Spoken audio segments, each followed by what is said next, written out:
चाहे एडमिशन की बात हो या फिर फीस बढ़ोतरी की, हर मोर्चे पर सबसे ज्यादा परेशान अगर कोई है तो वो है पेरेंट्स। लाख नियमों के बावजूद निजी स्कूल की मनमानी थमने का नाम नहीं ले रही। अब आरटीए के तहत चयनित बच्चों के सामने भी एक नई प्रॉब्लम आ गई है। छोटी छोटी गलतियां बताकर फॉर्म रिजेक्ट किए जा रहे हैं। उसी के ऊपर है ये स्पेशल रिपोर्ट। प्रदेश में शिक्षा का अधिकार अधिनियम के तहत निजी स्कूलों में मुफ्त शिक्षा के लिए लॉटरी जारी की गई।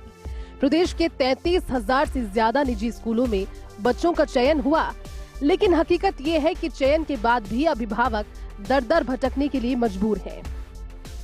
आरटीए के बच्चों के सामने नया संकट।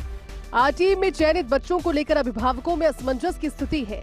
निजी स्कूल चयनित विद्यार्थियों को एड्रेस प्रूफ, आय प्रमाण पत्र, मूल निवास, जाति प्रमाण पत्र इत्यादि में खामियां निकालकर फॉर्म रिजेक्ट कर रहे हैं। ऐसे में ना स्कूल समाधान कर रहा है और ना ही शिक्षा विभाग। स्थिति इतनी विकट है कि हर साल अड़चनों के बावजूद कोई समाधान नहीं हो रहा। केवल आश्वासनों के जरिए अभिभावकों को मानसिक तनाव मिल रहा और विद्यार्थियों का साल भी खराब हो रहा है। निजी स्कूल अभिभावकों पर फीस का दबाव बना रहे हैं और खुलेआम कह रहे हैं कि सरकार से अनुदान नहीं मिल रहा।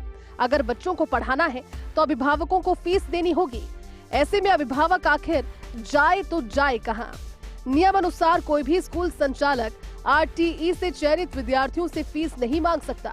इसके बावजूद स्कूल संचालक अभिभावकों से फीस मांग रहे हैं और फीस जमा नहीं कराने पर दाखिला नहीं देने की बात कह रहे हैं। शिक्षा विभाग ने शिक्षा के अधिकार के तहत निजी स्कूलों में मुफ्त शिक्षा को लेकर प्रवेश के लिए विभाग के जरिए लॉटरी जारी की थी।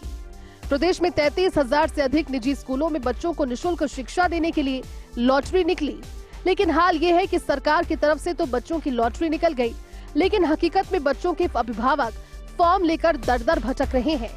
निजी स्कूलें किसी न किसी खामी के नाम पर बच्चों के फॉर्म रिजेक्ट कर रही है। कई स्कूलें साफ कह चुकी है कि अगर फीस जमा कराओगे तो एडमिशन लेंगे, वरना नहीं।